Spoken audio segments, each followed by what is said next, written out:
Floods आते हैं जाने ले जाते हैं, फ्लड्स आते हैं जाने ले जाते हैं, सब देख देख कर आंसू बहाते हैं। फ्लड्स आते हैं जाने ले जाते हैं, सब देख देख कर आंसू बहाते हैं। बहुत सताते हैं, बहुत रुलाते हैं, सब देख देख के आंसू बहाते हैं। फ्लड्स आते हैं जाने ले जाते हैं।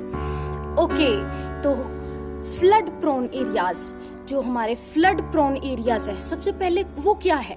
फ्लड प्रोन एरियाज वो एरियाज हैं जहां पे फ्लड के चांसेस बहुत ज्यादा हद तक रहते हैं। तो फ्लड प्रोन एरियाज में हमें सबसे पहली चीज क्या करनी है? हमें वहां पे जो सॉलिड एंड लिक्विड वेस्ट है वहां का, हमें उसको मैनेज करना है।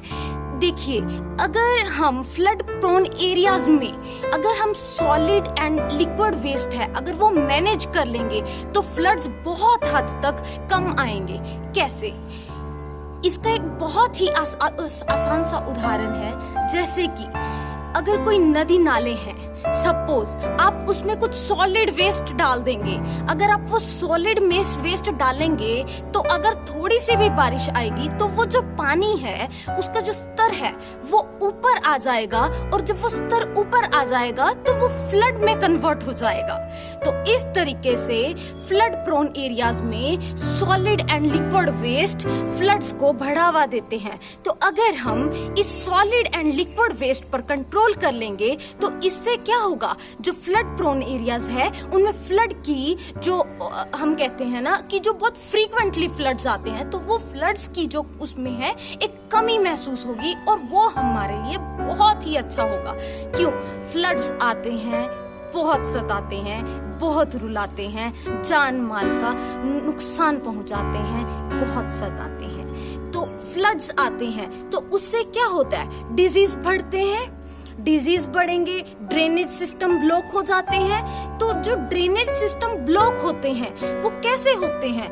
क्योंकि हम उन नदी नालों में हम जब सॉलिड और लिक्विड वेस्ट का बढ़ावा करते हैं तो वो फ्लड्स की अमाउंट को बहुत इंक्रीज कर देते हैं। तो उस पर हमें कंट्रोल करना चाहिए। हमें जो हमारा वेस्ट है, सॉलिड हो या वो लिक्विड हो, हमें हर तरह के वेस्ट को मैनेज करना चाहिए। लिक्विड वेस्ट किस तरीके से? वो ग्रे वाटर की फॉर्म में भी हो सकता है और वो ब्लैक वाटर की फॉर्म में भी हो सकता है। ग्रे वाटर की फॉर्म में कैसे? जो डोमेस्टिक वाटर वेस्ट होगा एक्सेप्ट हमारा टॉयलेट का वेस्ट। और ब्लैक वाटर वेस्ट कौन सा होगा? जो हमारा ह्यूमन एक्सक्रीटा का वेस्ट होता है।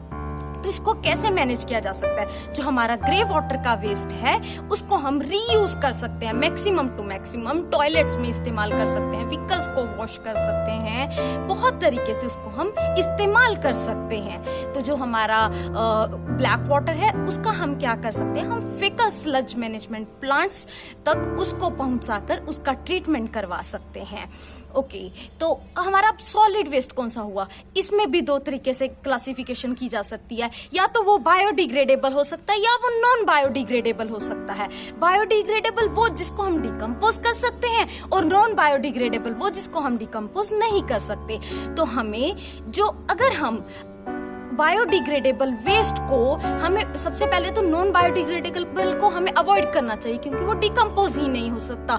तो हमें जो प्लास्टिक है उसके यूसेज को मैक्सिमम टू मैक्सिमम रिड्यूस करना चाहिए और रिसाइक्लेबल प्लास्टिक को ही इस्तेमाल करना चाहिए। उसके बाद अब बात आती है बायोडिग्रेडेबल की।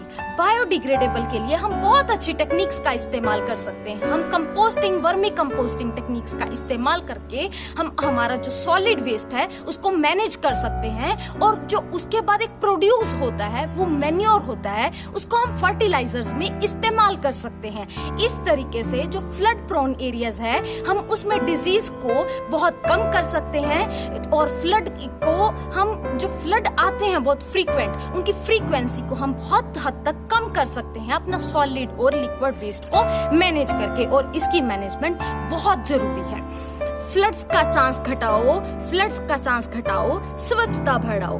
फ्लड्स का चांस घटाओ, स्वच्छता बढ़ाओ, क्योंकि फ्लड्स आते हैं जाने ले जाते हैं, फ्लड्स आते हैं जाने ले जाते हैं, सब देख देख कर आंसू बहाते हैं, बहुत सताते हैं, बहुत रुलाते हैं, सब देख देख कर आंसू बहाते हैं। तो सॉलिड एंड लिक्विड वेस्ट को मैनेजमेंट को बढ़ावा दो। Thank you.